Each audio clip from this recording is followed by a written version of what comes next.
যে এই মুদ্রার এপিঠ ওপিঠ হচ্ছে বিজেপি আর তৃণমূল, এবং ওরা এই ঝগড়া করে 2026 পর্যন্ত এরকম ঝগড়া চালু রাখবে, যাতে সাধারণ মানুষ যারা বিভ্রান্ত হন তারা মনে করবেন সত্যি তো ওদের মধ্যে বিরোধ আছে। মমতা এক ধাপ এগিয়ে বলছে যে আমি কম যাই কিছু, আমি নিজে সরকারি টাকায় জগন্নাথ মন্দির করে দেবো। কিন্তু একই স্কুলের ছাত্র তো, সেই জন্যই দাদা করেছে, এখন ছোট বোন করলেন, স্বাভাবিক। দেখবেন ওরা বলবে শুভেন্দু জিন্দাবাদ, ভগবত জিন্দাবাদ, মোদি জিন্দাবাদ। ইতিমধ্যে দেখছেন না, মোদির কথা অনুযায়ী ভগবতের কথা বলে দিয়েছে যে পাকিস্তানের উপর আক্রমণ করে, বলে দিয়েছে তো। এবার যে কথাটা সরাসরি বলতে ওদের কষ্ট হয়, সেই কথাটা তৃণমূলকে দিয়ে বলায়। মুসলিম মন্ত্রীরাই তো ওখানে যায়নি, নিষিদ্ধ হলো না। কই তো গেলেন না সিদ্দিকুল্লাহ, গেলেন না তো ফেরহাদ, বা গেলেন না তো হুমায়ুন কবির, ওদের বড় নেতা। কার্যত আমরা যেমনটা দেখতে পেয়েছি, এই যে দীঘায় জগন্নাথ মন্দির উদ্বোধন, এই উদ্বোধনকে কেন্দ্র করে তো একাধিক মন্তব্য আমরা বিভিন্ন রাজনৈতিক মহলে দেখতে পাচ্ছি। ঠিক তার অন্যদিকে বিজেপির ভেতরেই যে যে বিষয় নিয়ে সরগরম বলা যেতে পারে, দিলীপ ঘোষের দীঘায় যাওয়া এবং মুখ্যমন্ত্রীর পাশে বসে একেভাবে বৈঠক করা। যারা দিলীপ ঘোষের সমালোচনা করছেন তারা তো এটা নাটক করছেন। কেন, মুখ্যমন্ত্রী দীঘায় জগন্নাথের মন্দির করেছেন আরএসএস এর নির্দেশে, আরএসএস এর পরিকল্পনায়, এবং দিলীপ ঘোষ সেখানে গিয়েছেন, এতে অস্বাভাবিকতা কিছু নেই। যারা আজকে দিলীপ ঘোষের বিরোধিতা করছেন বিজেপির মধ্যে থেকে, তারাও কাল পরশু সবাই মমতার সঙ্গে ফিরে যাবেন। তার কারণে বিজেপি আর মমতা এদের মধ্যে কোনো পার্থক্য নেই, খালি তো আপাতত ঝগড়া করে যাতে লোকেরা বিভ্রান্ত হয়। সেই জন্য এ নিয়ে খুব বেশি আলোচনার কিছু নেই। আজকে দিলীপ ঘোষ গেছেন, দিলীপ ঘোষ আরএসএস এর একজন নেতা। আর কালকে বা পরশু দেখবেন শুভেন্দু হয়তো তৃণমূলের নেতা হয়ে গেলেন, তৃণমূলের নেতা ছিলেন আবার তৃণমূলে ফিরে এলেন, এটা নতুন কিছু না, খুব স্বাভাবিক এটা।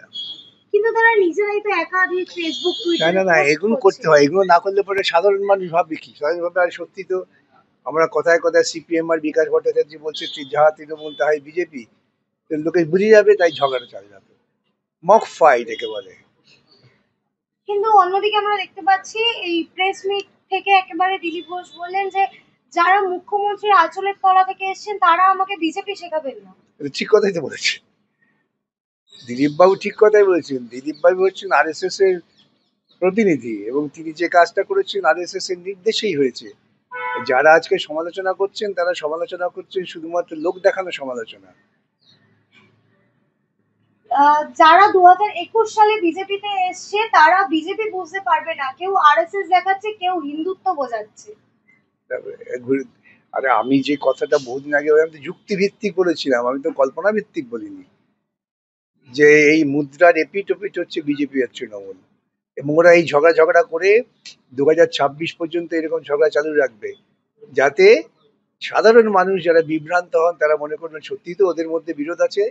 যার মমতার উপর রাগ করবে সে বিজেপিকে ভোট দেবে, আর যে বিজেপির উপর রাগ করে সে মমতাকে ভোট দেবে। এইটা হচ্ছে ওদের পরিকল্পনা। তো সবসময় তো পরিকল্পনা এইভাবে সার্থক হয় না। তাকে কাটলে নাকি হিন্দুর রক্ত বেরোবে, বিজেপির রক্ত বেরোবে। এ কার কি রক্ত বেরোবে, লাল রক্ত ছাড়া আর কিছুই বেরোবে না। যার যা কাটবে কেটে কেটে দেখান, দেখবেন লাল রক্ত বেরোচ্ছে। বিজেপির রক্ত বেরোবে তিনি বলেছেন। ওই তো বললাম তো, উনিও কাটুন, বা যারা যারা ওর নেতারা সবাই কাটুন, দেখবেন রক্তটা লাল, যেটা মানুষের রক্ত। আমার পার্টির কিছু লোক কষ্ট পেয়েছেন, হতাশায় ভুগছেন। ওদের দেখুন কে কি মন্তব্য করছে, একই কথা ঘুরে ফিরে বলতে হয়। এ নিয়ে এত সময় নষ্ট করবেন না। কিন্তু স্যার এই যে মন্দির প্রতিষ্ঠা, সরকারি টাকায় কি কোনো মন্দির প্রতিষ্ঠা করা? আমি তো বলছি রে বাবা, আরএসএস এর পরিকল্পনা। মোদি রাম মন্দির করেছে সরকারি সহযোগিতায়, সরকারি ব্যবস্থাপনায়, একটা ট্রাস্টের নাম করে। আর মমতা এক ধাপ এগিয়ে বলছে যে আমি কম যাই কিছু, আমি নিজে সরকারি টাকায় জগন্নাথ মন্দির করে দেবো।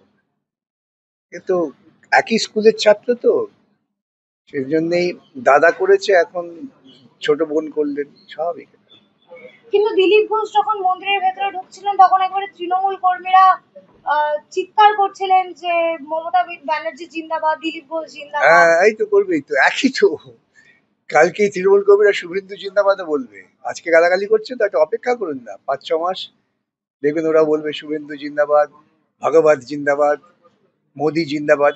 ইতিমধ্যে দেখছেন না, মোদির কথা অনুযায়ী ভগবতের কথা বলে দিয়েছে যে পাকিস্তানের উপর আক্রমণ করে, বলে দিয়েছে তো। এবার যে কথাটা সরাসরি বলতে ওদের কষ্ট হয়, সেই কথাটা তৃণমূলকে দিয়ে বলায়। আমরা একাধিক পোস্ট দেখতে পাচ্ছি সোশ্যাল মিডিয়ায়, কুণাল ঘোষ মাছ মাংস খেয়ে মন্দিরের ভেতরে প্রবেশ করছেন। ভালো কথা করেছেন, কিন্তু ওর দলের লোকেরা ওখানে মানুষকে ভয় দেখিয়েছেন নিরামিষ থাকবেন। কুণাল ঘোষ মাছ মাংস খাননি, সেটা হয়তো প্রচারের মুখে দাঁড়িয়ে ভয় পেয়ে গিয়ে দেখাচ্ছেন লোককে মাছ মাংস খাচ্ছেন। তো খেতেই পারে, মাংস খাওয়া উচিত তো। সভ্য লোকেরাই তো মাছ মাংস খায়। আমরা মুখ্যমন্ত্রীকে দেখলাম হিজাবের মতন একেবারে মাথায় ঘোমটা পেঁচিয়ে। তো উন্মাদ, তাকে নিয়ে কেন কথা বলা? উন্মাদ, এছাড়া কিছু নেই। ভোট ব্যাংকে কি কোনো প্রভাব পড়বে? সে অত আগে আমি ভাবি না, ভোট ব্যাংকের প্রভাব নিয়ে আমি চিন্তিত নই। আমাদের সমাজটা এগুলো কিনা এটা ভাবতে হবে। সমাজটাকে কোথায় নিয়ে যাচ্ছে, অন্ধকারের দিকে, সেখান থেকে আলোয় ফিরিয়ে আনার চেষ্টা করছি, সেই চেষ্টাই করবো। স্যার, আমরা ইতিমধ্যেই গতকাল একটি সংবাদ দেখতে পেয়েছিলাম, গণশক্তিতে প্রকাশিত হয়েছে। সংবাদটি ভুল সংবাদ ছিল। আদৌ ভুল না, সংবাদটি সম্পূর্ণ ঠিক সংবাদ। সতেরো ঘোষ নিজে পোস্ট করেছিল সংবাদটি ভুল। কে কি পোস্ট করেছে আমি জানি না, ওখানকার যারা মুসলিমদের বেরোনো নিষিদ্ধ। স্থানীয় পঞ্চায়েতের লোকেরা তারা তো স্বীকার করছেন যে আমরা নিরামিষ খাওয়ার প্রচার করেছিলাম। ওই আমার পোস্টটা দেখে ভয় পেয়ে গিয়েছে আর কি। আমি তো সঙ্গে মুসলিমদের বেরোনো নিষিদ্ধ এরকম পোস্ট দেখতে পেয়েছিলাম। মুসলিম মন্ত্রীরাই তো ওখানে যায়নি, নিষিদ্ধ হলো না? কই তো গেলেন না সিদ্দিকুল্লাহ, গেলেন না তো ফেরহাদ, বা গেলেন না তো হুমায়ুন কবির, ওদের বড় নেতা। ওই একজনও মুসলিম নেতাকে ওখানে দেখেছেন? সেটাই তো নিষিদ্ধ। সরকারের কর্মসূচি, সেখানে সরকারের মন্ত্রী যিনি যেই দপ্তরের প্রধান, হিট করতে নেই, এটা কি ইঙ্গিত করে? হিটকোই সব থেকে বেশি অ্যামাউন্ট অফ মানি তাহলে তো দিয়েছেন এমনটা হিটকোই জানা করেছে। গেছে। আর হিটকোর চেয়ারম্যান হচ্ছে ফিরহাদ ফিরহাদ। হাকিম। সে কোথায়? সেখানেও না।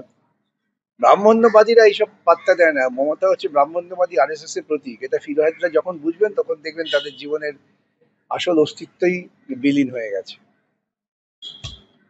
কিন্তু হিটকোর চেয়ারম্যানই তো এখানে সব থেকে বেশি দান করেছেন বলতে পারি। চেয়ারম্যান দান করেনি, দান করেছে হিটকো, সরকারি পয়সা। ওটা কারো ব্যক্তিগত পকেটের পয়সা না। কিন্তু প্রাতিষ্ঠানিকভাবে হিটকোর চেয়ারম্যান ছিলেন তো ফিরহাদ হাকিম, তো তিনি সেখানে গেলেন না কেন? সেটাই তো মুসলমানদের নিষেধাজ্ঞা। দীঘাতেও নাকি মুসলিমদের বেরোনো নিষেধ, এমনটাই গণশক্তির সেই খবরে ছিল। গণশুদ্ধি খবরটা 100% রাইট। কিন্তু বামদের পক্ষ থেকেই তো বলা হচ্ছে সেই কে কি বলছে, যারা যা বলছে তাদের জিজ্ঞেস করবেন, আমাকে সে জিজ্ঞেস করবেন না। আমাকে আমার কথা বলবার।